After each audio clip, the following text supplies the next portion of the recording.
mamamatay ka ulas. Tawad mo ang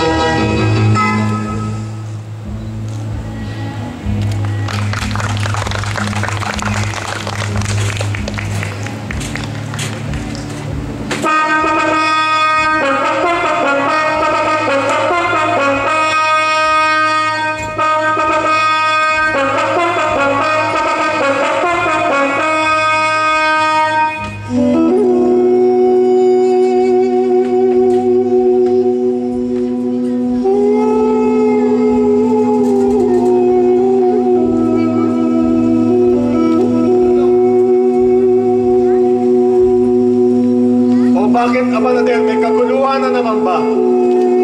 Opo, Gobernador. May kaguluhan na naman po nangyayari sa loob ng Kalderang Jerusalem. May ipinalagay po ang punong saserdote ni Caiaphas. Ang isang propeta. Papunta na po sila dito para iharap sa inyo. Sino? Isang Galileo. Mukhang maraming galit sa kanya ng mga saserdote at pariseo. Isang Galileo? Sino ang tinutukoy mo, Abanader? Si Jesus po ng Nazaret. Paumanin po. Asasalubungin ko na po sila. Mahal kong Pilato, nakikiusap ako sa'yo.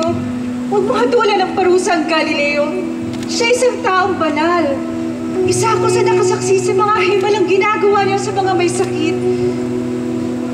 Maaaring gulo lamang dulot nito sa'yo. Alam mo ba kung anong malaking gulo sa buhay ko, Claudia? Ang madestino sa mabahong lugar na ito, ang maruruming pulutong ng mga tao sa labas ng palasyong ito, yan ang gumugulo sa buhay ko! Bahala ka! Ang saking paalala lamang upang matahimik ang buhay natin dito sa Jerusalem! Gobernador! Abanader, Narito na po sila! papasukin sila! Ngayon din po!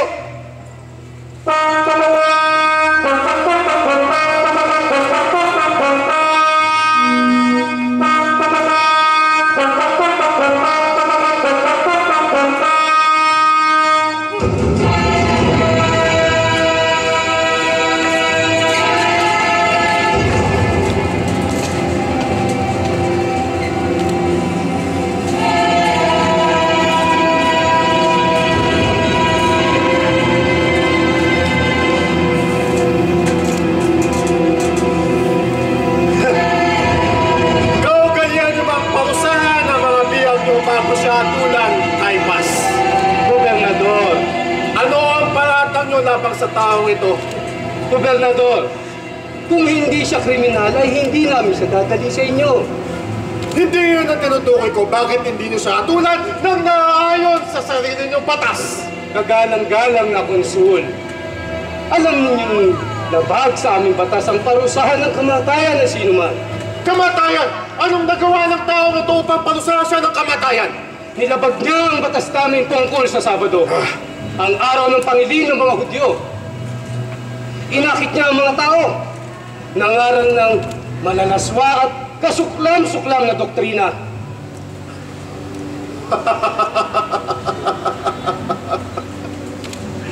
Hindi ba siya ang propetang masayang sinulubong niyo sa Jerusalem?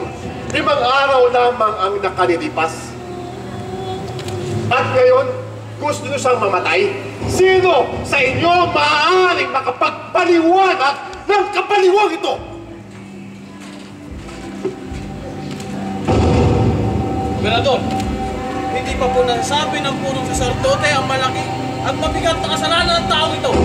Na siya lamang isang Mesiyas, ang haring pinangako sa mga Hudyo. Wala akong pakialam. At hindi lamang yan. Pinagpapawalan niya ang kanyang mga tagasunod na magbayad ng buwis sa emperador ng Roma. Konsul.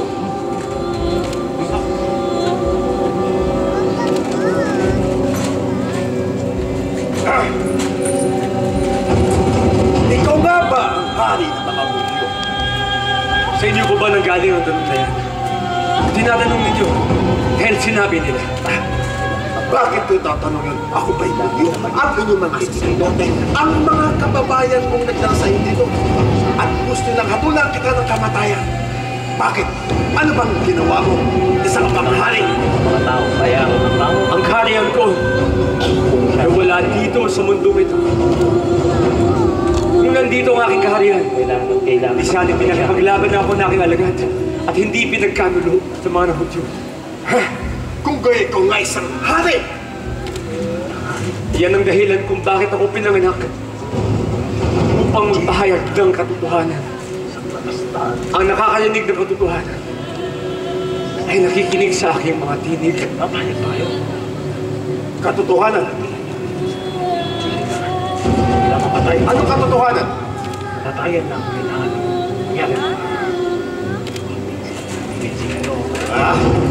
Natanong ko na ang inyong biyag at wala akong makitang dahilan upang siya'y parusahan. Gobernador! Ang tao ito isang Galileo, hindi ba? Opo, Gobernador. Kung kayo sa sakop ni Haring Herodes, si Haring Herodes ang mahatol sa kanya. Sa parang Gobernador! Iwalis sa dito dahil kay Haring Herodes pwede! Gobernador!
Nasaan si Jesus?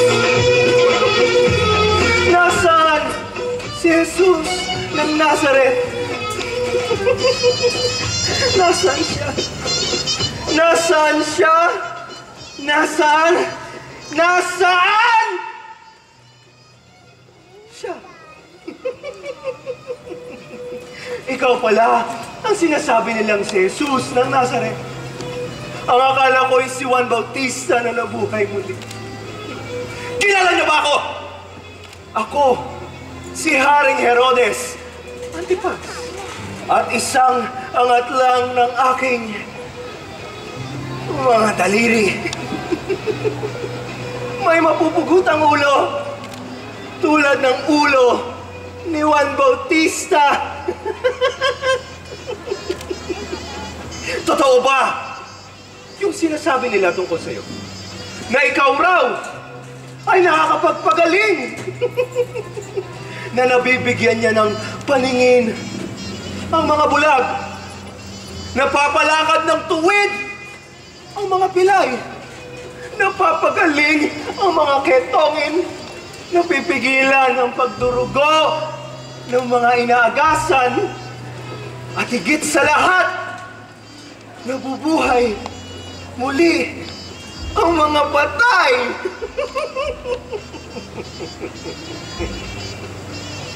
Saan nanggaling ang kapangyarihan mo, ha, Jesus? Saan nanggaling ang kapangyarihan mo? At totoo ba yung sinasabi nila tungkol sa'yo na hinulaan daw ang kanyang pagsilang na siya raw ay isang hari?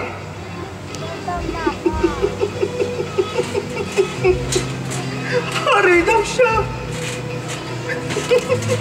Hari daw siya! Paano ako? Paano ako? Paano ako? Mabuti pa paghimalaan mo na lang ako, Haring Jesus. Itong tubig, maaari mo bang gawing alak ang tubig na ito? Tulad ng ginawa mo sa 6 na tapayang tubig sa isang kasalan sa Kana. Alak na ba, Haring Jesus? Alak na ba? Alak na ba? Alak! ka ba?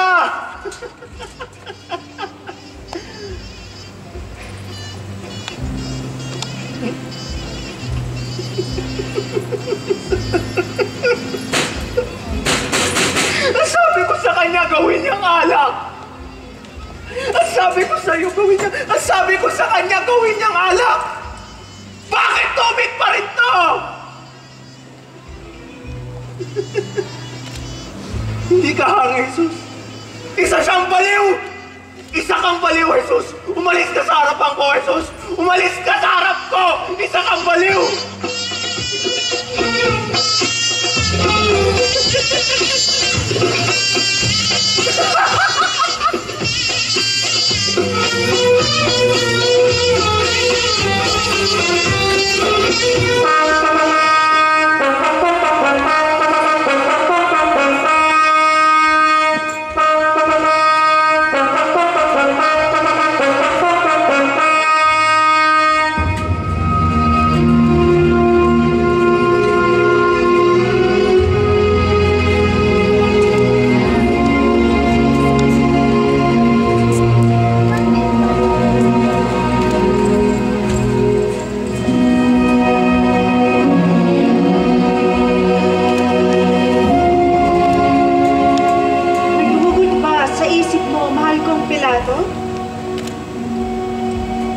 Ano ba katotohanan, Claudia? Ito ba'y naririnig? O sadya lamang nalalaman kapag sinasabi? Ako nalalaman ko. Ikaw, Paano? Sabihin mo nga sa akin. kapag hindi mo narinig ang katotohanan, walang maaaring makapagsabi sa'yo. Katotohanan. Katotohanan. Sa loob na 11 taon, ilang beses ko nang sinugpo ang rebelyon sa bulok na lupain ito. Kapag hindi ko pinarusahan si Jesus ng Nazareth, alam ko magsisimula ng rebelyon si Caiphas. Kapag pinarusahan ka naman siya, ang kanyang mga alagad ang mag-aalsa alinman sa dalawa, dadanak ang dugo. Binalaan ako ni Emperador Cecil Claudia. 2 beses. 2 beses. Tiniyak niya na sa susunod, ako ang magbibuwis ng dugo at yan ang katotohanan ko. Gobernador! Abanader! Tumanggi po si Haring Herodes na parusahan ng Galileo. Ibabalik siya rito. Kakailanganin natin ng karagdagang pwersa. Ayokong maging dahilan ng kanilang pag-aalsa. Nagsisimula na po ang pag-aalsa, Gobernador. Alam mo nang gagawin mo. Yun ang pag-usapan natin. Masusunod po!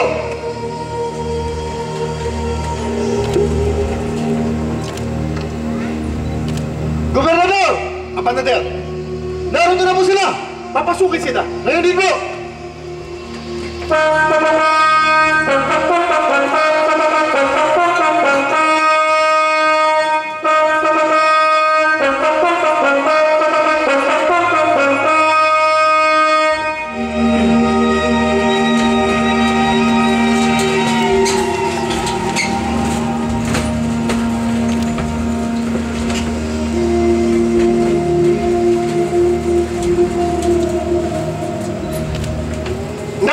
Ipaalam sa inyo na si Haring Herodes ay walang makitang dahilan upang siya'y parusahan at gayon din man ako.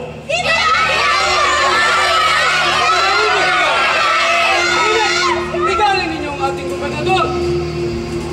Katulad ng alam ninyo, taon-taon ay nagpapalaya ako ng isang bilanggo upang ibalik sa inyo. May isang bilanggo na isang pusakal at mamamatay tao, si Barabas. Ilabas si Barabas kayo din.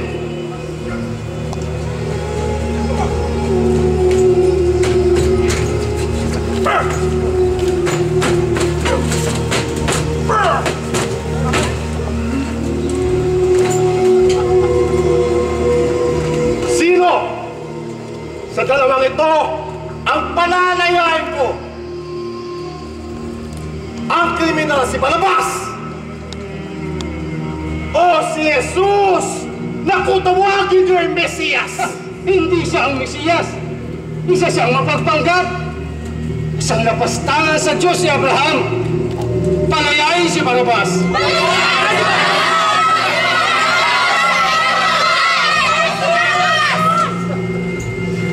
Inuulit ko ang tanong ko. Sino sa dalawang ito ang palalayain ko?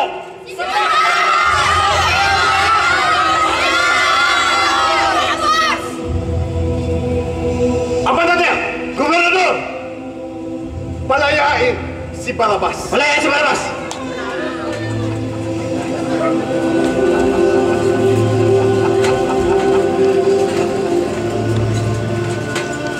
Palayain ako! Ayan ako! Palayain ako! Palayain ako! At ano naman ang gusto niyo gawin ko kay Jesus ng Nazareth? Ipako sa krus!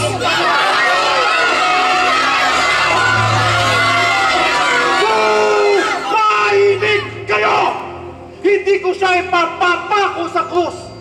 Ipakupit ko lamang at pagkatapos nun ay palalayain ko na! Claudia! Gobernador! Balik, Gobernador!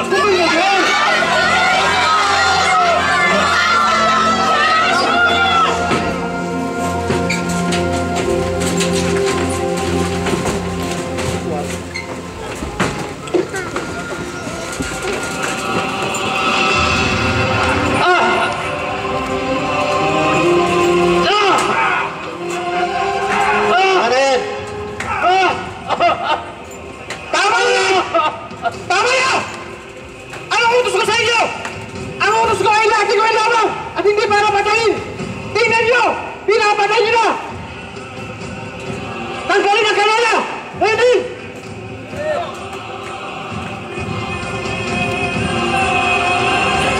Pagpahingi na yan! At ilipat ang pagulungan!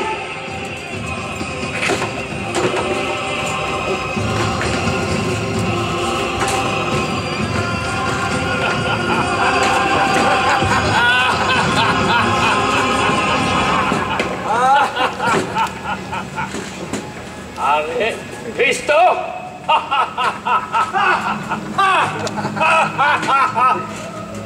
Tama, Halan! Ikaw ay isang hari, kaya kailangan mo ng koronya, di ba?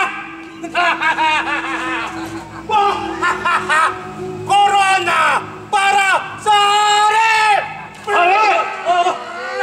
Sakang hari!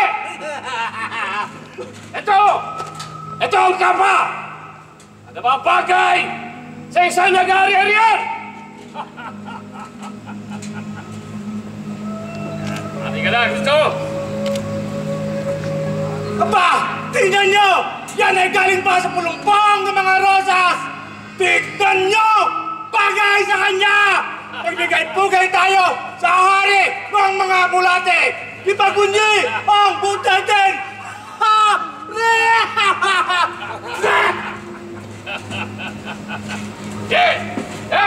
Tayo!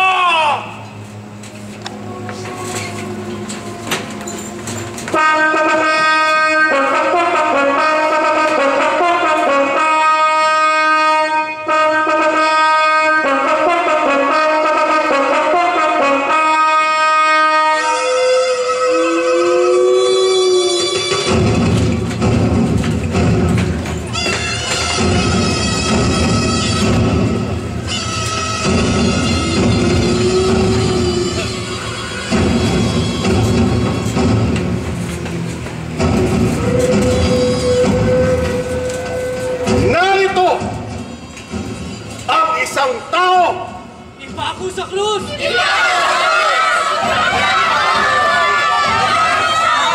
Hindi pa ba sapat ito? Lapis ng kanyang dusa! Kamatayan sa krus! Ipapapako ko ba sa krus ang inyong hari? wala kaming hari kundi si Cesar. Haba!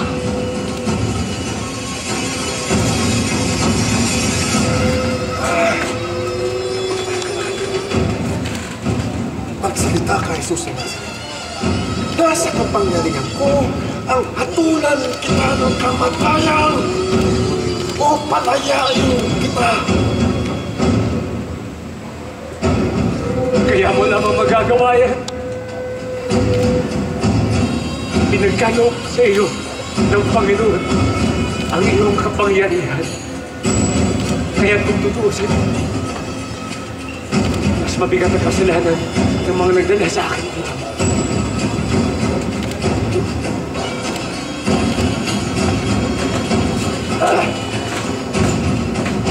Kapag pinalaya ninyo ang taong yan, ay hindi kayo kaibigan ni Cesar. Haba, Gobernador! Ang sino man nagpapanggap na hari ay kalaban ni Cesar. Haba, Gobernador! Kaya dapat lamang na hatulan siya ng kamatayan. Kamatayan para sa lahat yan, Gobernador.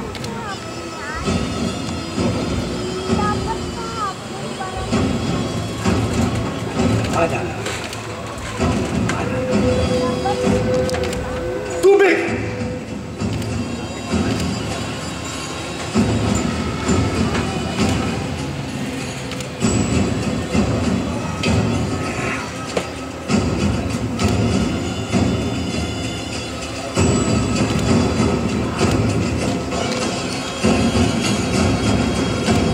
Nais ko ipaalam sa inyo na kayo ang bumatol sa kanya na ipako siya sa krus at hindi ako. Wala akong kinalaman sa hatol ninyo sa kanya. Abanader! Gobernador! Sundin ang kagustuhan nila. Masusunod po!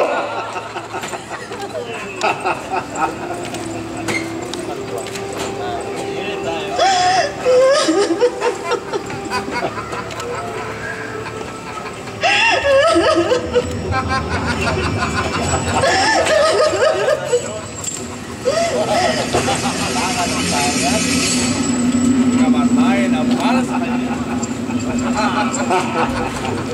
Ipago sa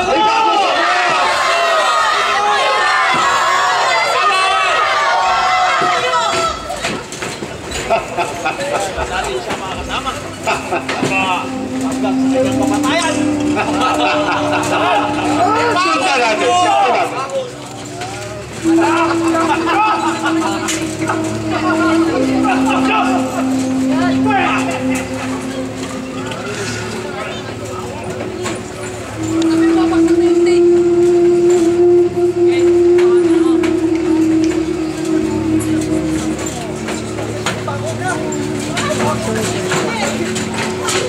Hoy, lalaki! Hindi ba't ikaw si Pedro? Isa sa mga kasamahan ni Jesus ng Nazaret? Na ngayon ipapako na sa Tumahimik ka! cross? Hindi ako yun hangal! Isinusumpa ko! Hindi ko siya kilala! Ngayon ko pa lamang siya nakita! Hindi ako pwede magkamali! Ikaw yan! Ikaw! Hindi!